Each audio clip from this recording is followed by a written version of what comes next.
آج سے ٹھیک 70 سال پہلے جب انگریز بر صغیر کو چھوڑ کر گئے تو دو بڑے ممالک معرض وجود میں آئے جو کہ پاکستان اور انڈیا کے نام سے دنیا بھر میں جانے اور پہچانے جاتے ہیں۔ پاکستان اسلام کے نام پر بننے والا پہلا ایسا ملک تھا کہ جس کے نام کا مطلب ہی یہی ہے کہ پاک، اور ستان یعنی پاک جگہ۔ ستان جگہ کو کہا جاتا ہے فارسی زبان کے اندر، اور پاک کے معنی آپ جانتے ہیں کہ صاف ستھری جگہ کو کہا جاتا ہے، یعنی پاکستان کا نام ہی یہ بات ظاہر کرتا ہے کہ یہ ایک پاک جگہ ہے۔ پاکستان کے بارے میں ماضی میں بہت سارے بزرگوں کی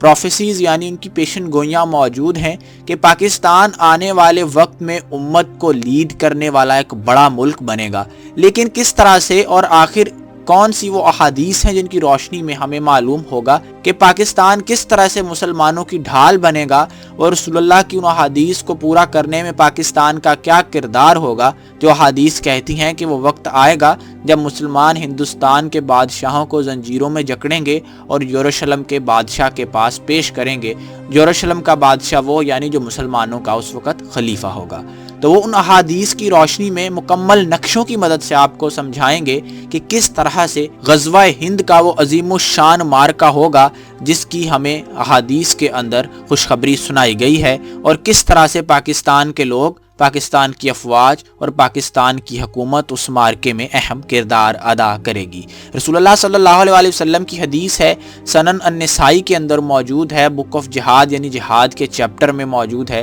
اس حدیث میں رسول اللہ صلی اللہ علیہ وسلم کا فرمان ہے کہ میری امت کے دو گروہ ایسے ہیں جن پر اللہ تعالیٰ جہنم کی آگ کو حرام کر دے گا۔ ایک وہ گروہ جو کہ بھارت پر یا ہندوستان پر حملہ کرے گا، اور دوسرا وہ گروہ جو عیسیٰ ابن مریم کے ساتھ ہوگا یعنی ان کا ساتھ دے گا۔ رسول اللہ صلی اللہ علیہ وسلم کی ایک اور حدیث ہے جس پر علامہ اقبال نے ایک شعر کہا تھا کہ میرے عرب کو آئی ٹھنڈی ہوا جہاں سے، میرا وطن وہی ہے، میرا وطن وہی ہے۔ اگر نقشے میں آپ دیکھ رہے ہیں تو بآسانی آپ کو نظر آ رہا ہے کہ سعودی عرب کے بالکل مشرق میں پاکستان اور ہندوستان کے علاقے موجود ہیں، یعنی برصغیر سعودی عرب کے بالکل مشرق میں موجود ہے، اور رسول اللہ صلی اللہ علیہ وسلم نے کہا تھا کہ مجھے مشرق سے ٹھنڈی ہوا آتی ہے، یعنی اس کا مفہوم، اس کی انٹرپریٹیشن اس طرح سے کی جاتی ہے کہ مشرق سے اسلام کی ایک بہت بڑی خدمت کی جائے گی، اور لشکر اسلام کی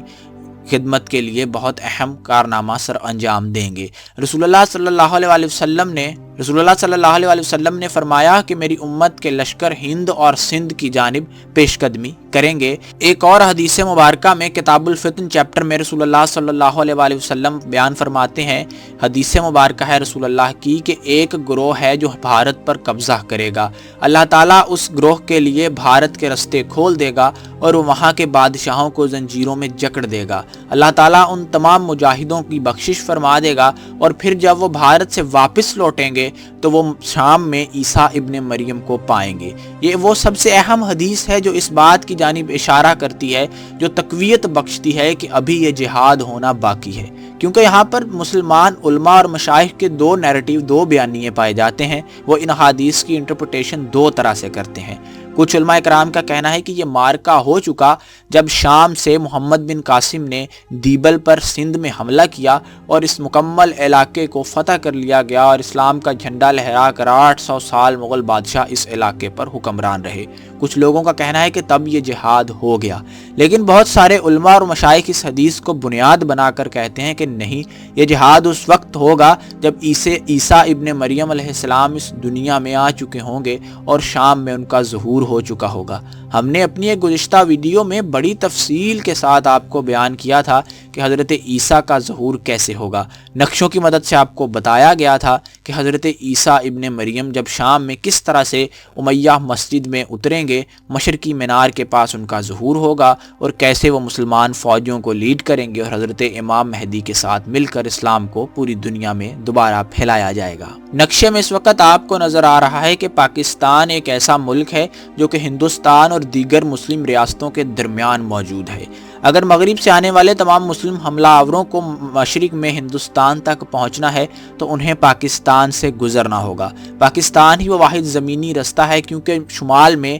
ہمالیہ کے بلند و بالا ناقابل تسخیر پہاڑ ہیں، وہاں سے لشکر پیش قدمی نہیں کر سکتے۔ اس لیے پاکستان ایک بیٹل گراؤنڈ کی صورت اختیار کر جائے گا اور مغرب سے آنے والے مسلمان مجاہدوں کو خوش آمدید پاکستان میں کہا جائے گا۔ اس وقت نقشے پر پاکستان اور بھارت کی جو سرحد آپ کو نظر آ رہی ہے، یہ سرحد وہ سرحد ہوگی جہاں پر پہلا معرکہ ہوگا اور مسلمان ہندوستان کے علاقے کو فتح کرتے کرتے آگے پنجاب اور پھر دہلی اور پھر بنگلہ دیش تک چلے جائیں گے اور پورا عالم اسلام کے اس جھنڈے کے نیچے اس علاقے کو لے آئیں گے۔ یہاں پر ایک اور بات اہم ہے کہ آپ جانتے ہیں کہ اس وقت ہندوستان کے جو تمام شہر آپ کو نظر آ رہے ہیں، ان شہروں میں مسلمانوں کی ایک بڑی اکثریت موجود ہے۔ سامعین، جس جنگ کی بات ہم کر رہے ہیں وہ پاکستان اور ہندوستان کے درمیان نہیں ہوگی، بلکہ وہ عالم کفر اور عالم اسلام کے مابین ہوگی۔ اس لیے پورے ہندوستان کے مسلمان عالم اسلام کا ساتھ دیں گے، نیشنلزم کی،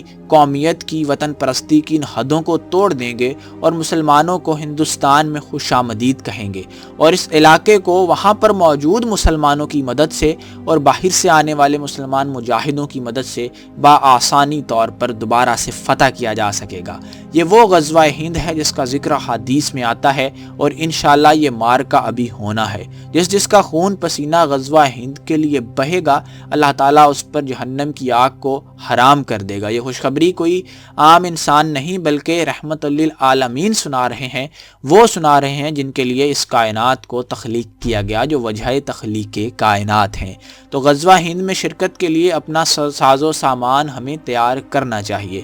اور اس کے ساتھ ساتھ سب سے اہم بات یہ ہے کہ چونکہ پاکستان غزوہ ہند کے لیے بیٹل گراؤنڈ کی صورت اختیار کر جائے گا، اور پاکستان ہی وہ ملک ہوگا جو کہ مغرب سے آنے والے مجاہدین کو ویلکم کرے گا، تو پاکستان میں ایک ایسی خدا ترس قیادت ضرور موجود ہونی چاہیے، ایک ایسی خدا ترس فوجی قیادت بھی موجود ہونی چاہیے جو مسلمان امہ کے کانسیپٹ پر یقین رکھتی ہو، جو سمجھتی ہو کہ مسلمان جسد واحد کی طرح ہے۔ وہ مغرب میں مراکز سے لے کر یہ مشرق میں ملیشیا تک مسلمان ایک جیسے ہیں، یہ ایک قوم ہے، ان کے سینوں میں لا الہ الا اللہ محمد رسول اللہ کا کلمہ موجود ہے، یہ ایک خدا کی بندگی کرتے ہیں، یہ ایک کعبے کی جانب سر جھکاتے ہیں، ان کے مفاد ایک ہیں، ان کے نقصان ایک ہیں، ان کی خوشی اور ان کی غمی ایک ہے۔ اقبال رحمۃ اللہ علیہ نے فرمایا تھا کہ چبھے کانٹا جو کابل میں تو ہندوستان کا ہر پیر و جواں بےتاب ہو جائے، کہ یعنی اخوت کا یہ عالم ہونا چاہیے، مسلمانوں میں بھائی چارے کا یہ عالم ہونا چاہیے کہ دنیا کے کسی کونے میں اگر مسلمان پریشان ہوتا ہے تو دوسرے کونے میں موجود مسلمان کو بھی اس درد سے بے چین ہو جانا چاہیے۔ ظاہری سی بات ہے کہ جب آپ کا ایک بھائی پریشانی میں ہوتا ہے، آپ کیسے سکون کی نیند سو سکتے ہیں؟ یہی وجہ ہے کہ جس کی وجہ سے اسلام پسندوں کو آج یروشلم کے مسلمانوں کی تکالیف سونے نہیں دیتی، ان کو کشمیر، شام، یمن، برما کے مسلمانوں کی تکالیف سونے نہیں دیتی۔ یہی وہ اخوت کا عالم اور یہی وہ بھائی چارے کی فضا ہے جس کو دوبارہ سے پیدا کرنا ہے۔ تو سب سے اہم بات یہ ہے کہ پاکستان کو اسلام کا قلعہ بنایا جائے، کیونکہ پاکستان وہ مورچہ ہوگا جو کہ ہندوستان پر حملے میں کارآمد ثابت ہوگا، اور اسی مقصد کے لیے پاکستان کو اللہ تعالیٰ نے تخلیق کیا تھا۔ اس کا نام پاکستان رکھا تھا، اس کو مدینہ ثانی کہا گیا تھا۔ مدینہ کے بعد یہ وہ واحد ریاست تھی جو اسلام کے نام پر وجود میں آئی تھی۔ اس کی بنیادوں میں 10 لاکھ شہداء کا خون ہے۔ آج بھی نقشے پر آپ کو بھارتی ہندوستان میں موجود، بھارتی پنجاب میں موجود یہ پٹیالہ،